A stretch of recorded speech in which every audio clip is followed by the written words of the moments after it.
তোকে বৃষ্টি পড়লেই আরো বেশি করে মনে পড়ে। টুপটাপ শব্দ হলে মনে হয় এই বুঝি তুই এলি।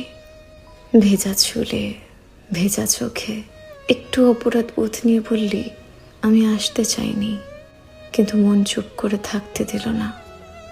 বৃষ্টি মানে এই গল্পগুলো জেগে ওঠা। মনে আছে, খোলা আকাশের নিচে হাত মেলে দাঁড়িয়ে পড়তাম, দুজন মিলে বৃষ্টি ভিজতাম, তবু তোকে একটা ছাতা উপহার দিয়েছিলাম। এরকমই একটা ছাতার নিচে আমাদের বুড়ো হবার কথা ছিল। তোর চলে যাওয়াটাও যেন একটা অসমাপ্ত বর্ষার গল্প হয়ে রইল।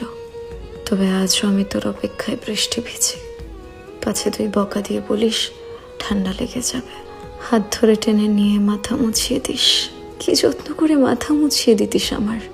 ভাবতেই পারি না তুই আমাকে ছাড়া বেঁচে আছিস।